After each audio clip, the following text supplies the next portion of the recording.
আসসালামু আলাইকুম। অনেক সময় অনেকে এই জিনিসটা হয় যে তারা পরীক্ষার হলে যাচ্ছে, যাওয়ার সময় পরীক্ষার কথা চিন্তা করবে কিসের কথা। তারা ভাবছে রেজিস্ট্রেশন পেপারটা কি নিচ্ছি, আচ্ছা আচ্ছা শার্পনারটা কি নিচ্ছি, 2 মিনিট পর পেন্সিল, আজকে তো ম্যাথ এক্সাম, আমি কি পেন্সিল বক্সটা নিচ্ছি, জ্যামিতি বক্সটা। এইভাবে করতে করতে পরীক্ষার আগের যে 1 ঘন্টা থাকে, ওই 1 ঘন্টায় তাদের মাথায় হিরোশিমা নাগাসাকি এক্সপ্লোড করতে থাকে। এসব করার কোনো মানে হয় না। যখন এক্সাম হবে জাস্ট এই টাইপের একটা শিট বানায় ফেলবা, যেখানে আইডি কার্ড, রেজিস্ট্রেশন কার্ড, কলম, পেন্সিল, স্কেল সবগুলো একটা লিস্ট আছে।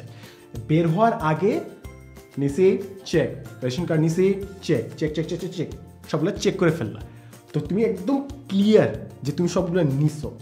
অ্যান্ড আরেকটু যদি সাবধান হইতে চাও, নেওয়ার পর ছবিটা তুলে নিয়েছো, যে রাস্তায় গেল তোমার অ্যাকচুয়ালি বাবা মা তোমাকে দেখাতে পারছি, ভাই চিন্তা করিস না, তুই নিছিস এই জিনিসটা, এই যে ছবি তুলে রাখছিস যে তুই সবগুলো নিছিস, ঠিক দিছিস।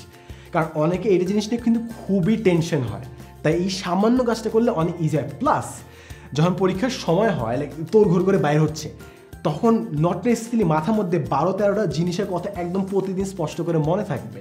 তাই এই জিনিসটা যেই দরজা থেকে তুমি বের হতে হলে তোমাকে দরজাটা যেতেই হবে, ওই দরজা তুমি টাঙিয়ে রাখো। এবং আরেকটা জিনিস হচ্ছে যে পারলে সবগুলো জিনিসই প্রতিদিন ক্যারি করো। ম্যাথ পরীক্ষার দিন খালি জ্যামিতি বক্স লাগবে, যেন অন্যদিন আমি ক্যারি করবো না। কেন ভাই এত কেন কোন দিন কোনটা লাগবে ভাই, এত কেন বিচার করবো? সব দিন নিয়ে যাও না, 1 কেজির তো বেশি না, 1 কেজি বেশি হলে একটু মাসেলটা বিল্ড হয়ে যাবে। তাই প্রতিদিন পারলে সবগুলো জিনিস ক্যারি করো। হয়তো তোমার বাংলা পরীক্ষার দিন তোমার কিছু আঁকতে হচ্ছে টিচারকে ইমপ্রেস করতে, কিংবা ছক আঁকতে হচ্ছে, কিংবা টিভি আঁকতে হচ্ছে। তুমি ভাবছিলে আচ্ছা আজকে তো ম্যাথ পরীক্ষা, আজকে তো আমার জ্যামিতি বক্স লাগবে না, কিন্তু হয়তো বাংলা পরীক্ষা ঠিকই লাগতেছে। তাই পারলে কষ্ট করে প্রতিদিনই সবগুলো ম্যাটেরিয়াল ক্যারি করো, যেন তোমার মাথার মধ্যে থেকে অনেকগুলো টেনশন জাস্ট হালকা হয়ে যায়। তাই কারো যদি এই জিনিসটা নিয়ে সমস্যা হয়, যে সে বের হয়ে সে কনফিউজ থাকে যে আমি জিনিসগুলো নিচ্ছি নাকি না, তাদের জন্য এই জিনিসটা অনেক হেল্পফুল হবে। এবং তোমার যদি জানার মতো এমন কোনো ফ্রেন্ড থাকে যারই সমস্যাটা হয়, পারলে তার সাথে এই ভিডিওটা শেয়ার করতে ভুলিও না, যেন তার জন্য লাইফটা অনেক ইজিয়ার হয়ে যায়। দেখা হবে নেক্সট এপিসোডে, and as always thanks for watching.